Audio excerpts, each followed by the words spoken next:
Standard 9, Unit 6, Exercise 6.4, Question number 5. Find the angle made by a ladder of length 5 meter. Find the ground. With the ground, if one of its end is 4 meter away from the wall, so and the other end is on the wall. So இப்போ வந்து என்ன சொல்லியிருக்காங்கன்னா find the angle find out பண்ணணும். உங்களுக்கு அந்த லேடரோட length கொடுத்துட்டாங்க. லேடரோட length equal to 5 metre with the கிரவுண்ட்லேருந்து 5 மீட்டர் லென்த்தில் இருக்குது அந்த லேடரு.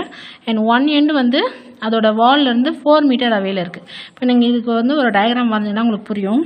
ஸோ இதுதான் வால் அப்படின்னா இது வந்து ஒரு லேடர். ஓகேவா, இது வந்து கிரவுண்ட் லெவல். ஓகேவா, ஸோ கிரவுண்ட் லெவல்லேருந்து ஒரு லேடரை வந்து ஒரு வாலில் சாத்தி வைக்கிறாங்க. ஓகே, ஸோ இப்போ பார்த்தீங்கன்னா இந்த லேடரோட லென்த் வந்து 5 மீட்டர்னு இருக்குது. இது வந்து அந்த வால்லேருந்து 4 மீட்டர் தூரத்தில் இருக்குது அப்படின்னு சொல்லியிருக்காங்க. ஸோ இப்போ உங்களுக்கு வந்து இது பார்க்கறதுக்கு ஒரு ரைட் ஆங்கிள் ட்ரையாங்கிள் மாதிரி இருக்கும் இல்லையா.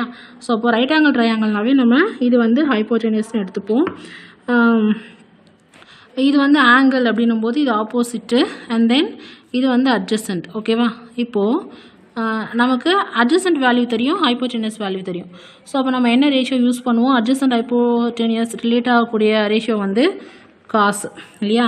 ஸோ அப்போ காஸ் டீட்டா, இதை வந்து டீட்டா தான் நம்ம ஃபைண்ட் அவுட் பண்ண போகிறோம். இந்த ஆங்கிள் தான் ஃபைண்ட் அவுட் பண்ண போகிறோம். So cos theta equal to adjacent by hypotenuse நமக்கு தெரியும். ஸோ அட்ஜசன்ட் நமக்கு 4ன்னு கொடுத்துருக்காங்க. ஹைப்போடெனியஸ் வந்து லேடரோட லென்த் நம்ம எடுத்துக்கிறோம். So cos theta equal to 4/5 divide பண்ணுங்கள். 4/5 டிவைட் பண்ணும்போது நமக்கு 4 வந்து ஸ்மால் நம்பர் இல்லையா. ஸோ பாயிண்ட் வச்சு 0 சேர்க்குறோம். 8 5s are 40 அப்படின்னு வருது. ஓகே, ஸோ இப்போ 8 5s are 40 அப்படின்னும்பொழுது இதோட வேல்யூ 0.8 அப்படின்னு அர்த்தம். ஓகேங்களா. ஸோ இப்போ காஸ் வேல்யூவில் பார்த்தீங்கன்னா 0.8 வந்து இங்கே பாருங்கள். 0.8 எங்கே இருக்குது அப்படின்னா இங்கே பாருங்கள் 7 நியரஸ்ட் வேல்யூ இங்கே 0.8007 இருக்கு இல்லையா. ஸோ இதில் வந்து நம்ம எப்போவுமே காசில் வந்து மீன் டிஃப்ரென்ஸை மைனஸ் பண்ணுவோம். ஸோ அப்போது 7 வந்து மைனஸ் பண்ணுறோம். அப்போ 7 இருக்கக்கூடிய மீன் டிஃப்ரென்ஸ் வந்து பார்த்திங்கன்னா உங்களுக்கு 4ன்னு இருக்குது இல்லையா. இந்த வேல்யூ வந்து மினிட்ஸ் வந்து 48 கூட 4 ஆட் பண்ணிங்கன்னா உங்களுக்கு 52ன்னு வரும். அதே போல் டிகிரி வந்து பார்த்திங்கன்னா உங்களுக்கு டிகிரி 36. அப்போது 36 டிகிரி இதோட ஆங்கிள் வந்து பார்த்திங்கன்னா 36 டிகிரி 52 மினிட்ஸ் அப்படின்னு வருது. ஓகேவா. ஸோ தேர்ஃபோர் இப்போ டீட்டா ஈக்குவல் டு காஸ் வேல்யூவில் பார்க்குறோம் 0.80, அதாவது 3 டெசிமல் பிளேஸ் இருக்கிறது இந்த மாதிரி எடுத்துக்கலாம்.